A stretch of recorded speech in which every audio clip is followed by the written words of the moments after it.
Hey guys, welcome to The Offbeat. It's me, Lachi, just a New York girl going blind and trying to stay fabulous. I'm here to motivate and educate. And if you're catching what I'm pitching, just hit that subscribe button and hell, hit the bell.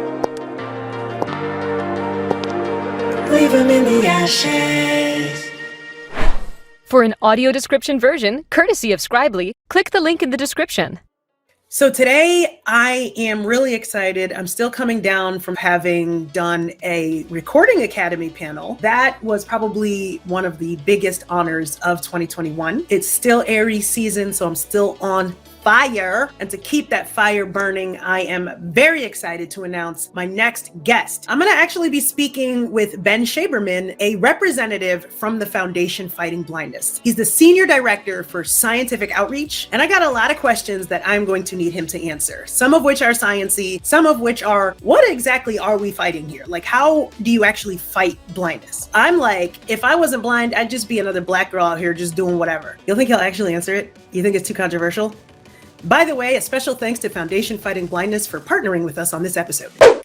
Hi, everyone. So we are here with Ben Shaberman, who is with the Foundation Fighting Blindness as a Senior Director for Scientific Outreach. I'm very excited to have a representative from the Foundation Fighting Blindness who have been awesome enough to help out with the first few episodes here of The Offbeat.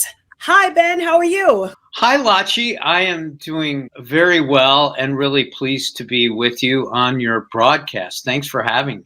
Thank you for coming through. And I know that you're down in DC. I'm here in New York. So how's the weather down there? It's a beautiful spring day, abundant sunshine. Nice. Light breeze. So that's the official weather report from. So the weather gods knew you were coming here today, so they made sure that it would be a nice little bright day for you to sit inside all day and talk to me. Well, I appreciate that. Can you tell me a little bit about your journey, how you got to eventually becoming the Senior Director of Scientific Outreach at the Foundation Fighting Blindness? I mean, do you yourself have a condition? What drew you to it? Tell me a little bit about that. Sure. Well, it's sort of a journey of serendipity. In the mid-90s, I was not happy in my career.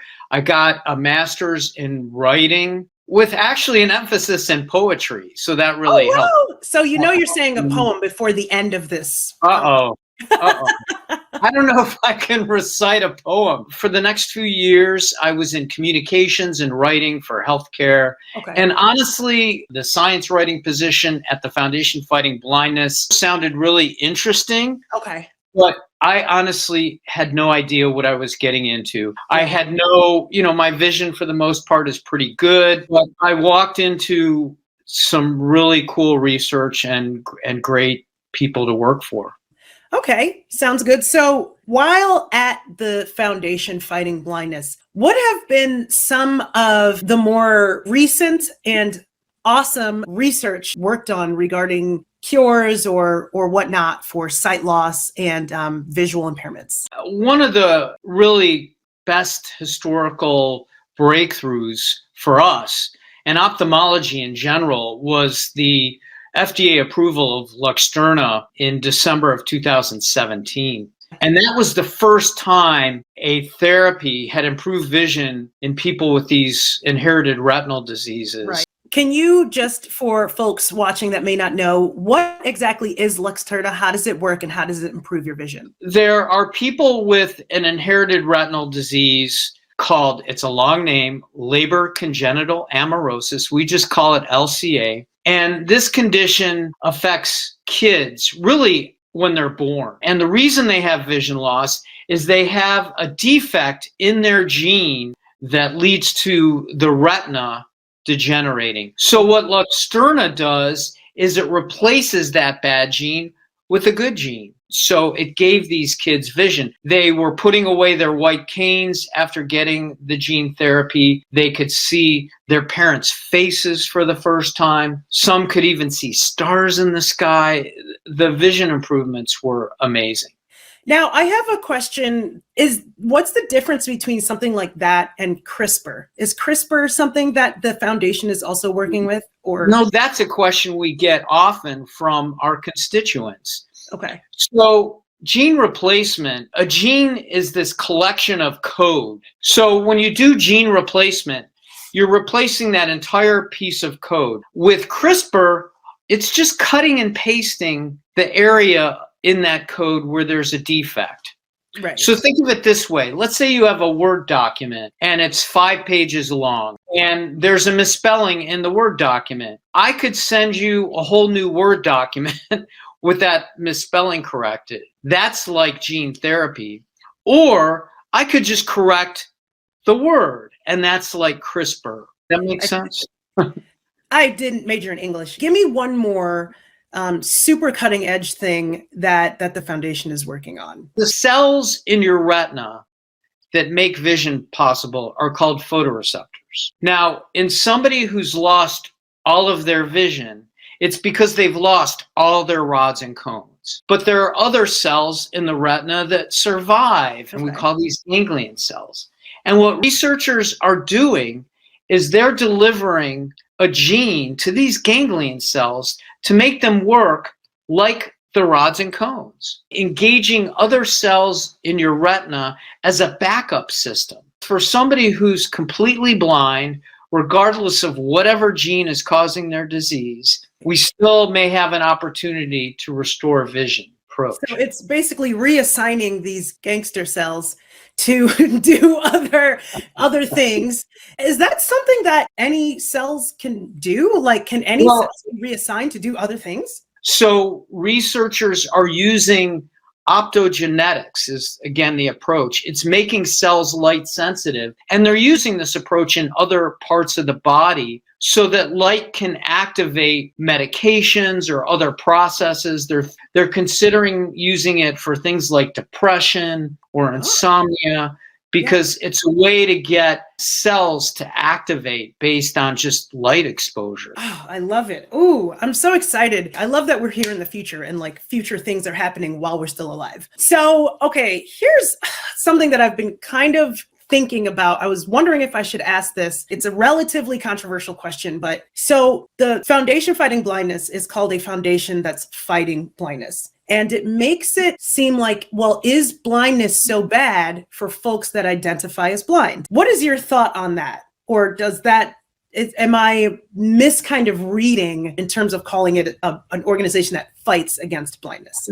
I think that it totally makes sense. And I think it's a very valid question. And I think the fighting part emphasizes the passion and the drive and the urgency we bring to our mission. Obviously, there are people in this world with vision loss who are doing incredible things and lead very happy and productive lives. Oh, thank you.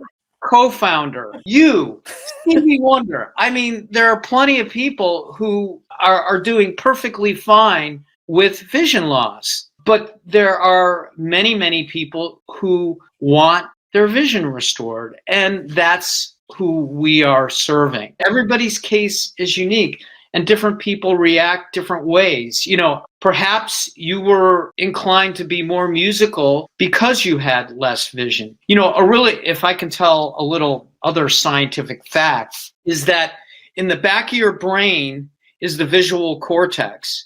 And so your retinas send information to the back of your brain so you can see.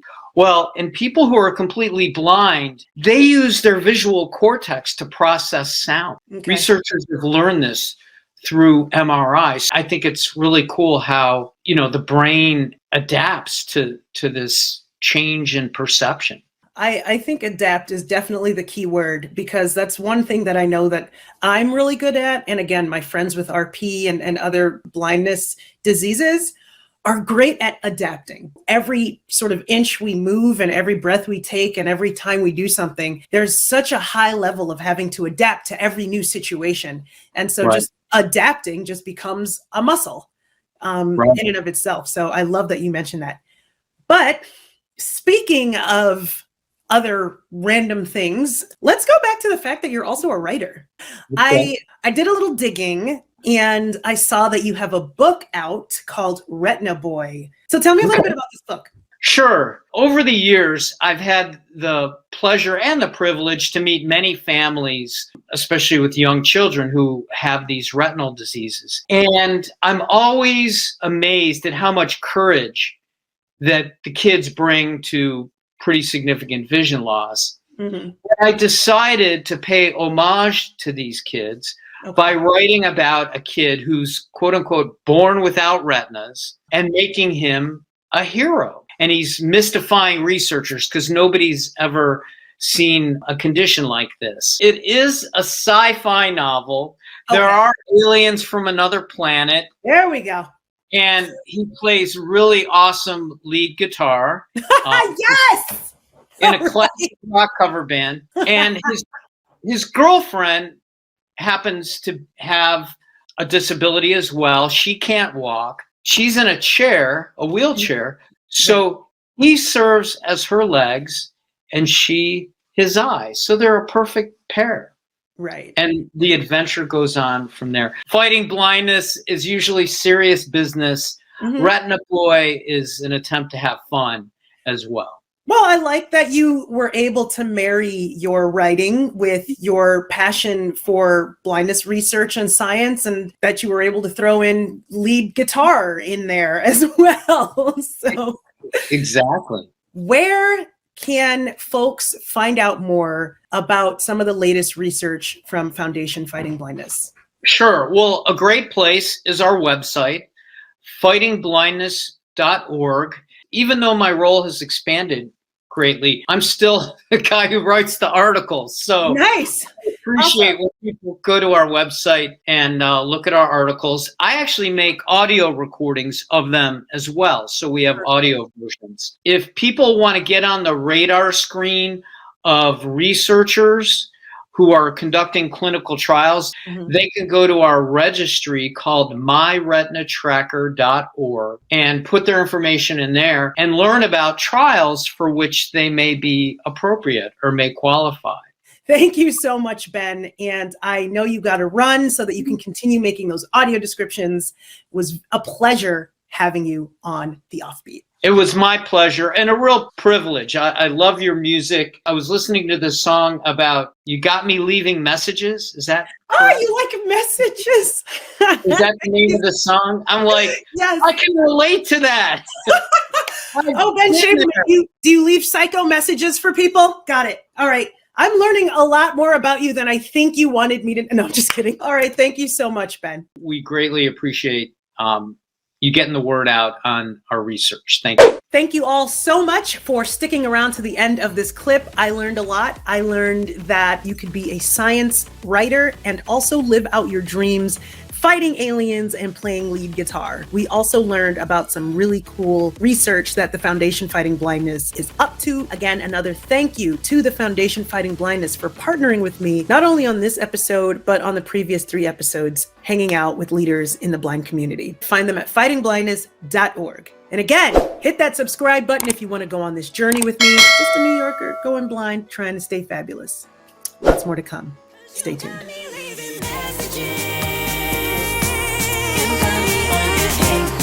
Call back.